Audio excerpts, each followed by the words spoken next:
Us now from Trita Parsi. He is the co-founder and executive vice president of the Quincy Institute for Responsible Statecraft and founder and former president of the National Iranian American Council. Thank you so much for being with us on the program, sir.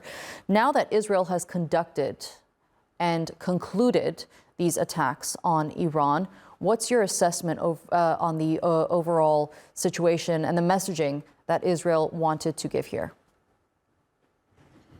Well, on the one hand, I think it is clear by now that these were quite a bit less than many had expected. Now, of course, we don't know the full scale of damage yet, but also we have to keep in mind the Israelis are expecting some form of response from the Iranians, and they may have retained much of their capability for a second round, not just a second wave of attacks that will be forthcoming after the Iranians have responded. Israelis have shown that they have clear capacity to strike numerous targets throughout Iran simultaneously. Iran's air defenses have been operational, but again, it's not entirely clear how effective they have been. In many ways, this is not as bad as many people expected, but on the other hand, we have now crossed a red line in which the Israelis are directly targeting Iran, the Iranians are directly targeting Israel, which means that future escalation, the cost of it, the resistance against it, may be much less than what it has been before.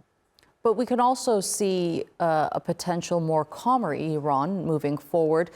Maybe this will end the tit-for-tat attacks between the two countries. Sorry, I didn't quite hear what you said. I said maybe this will mark an end to the tit-for-tat attacks that we've been seeing between Iran and Iraq?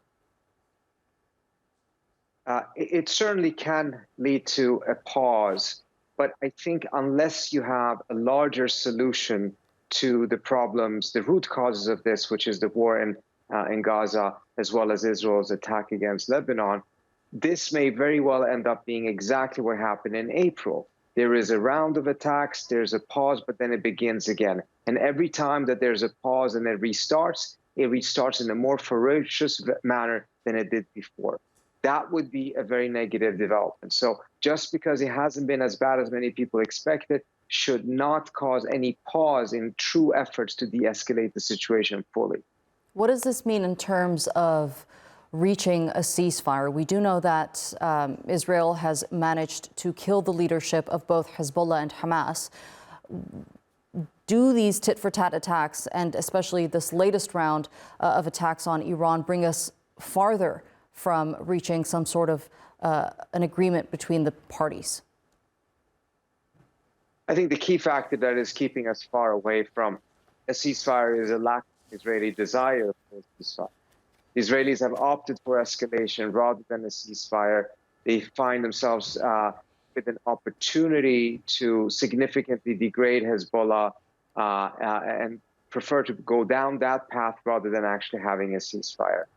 There won't be any momentum for a ceasefire until the United States decides to put real pressure on Israel to stop its escalation, and that includes an end to arms sales and a withdrawal of some of those systems. Up until that point, most of these other developments are going to be marginal compared to what the pressure from the U.S. can achieve if the U.S. chooses to actually exercise it. Okay, Trita Parsi, thank you so much for being with me here on TRT World and sharing that analysis with us.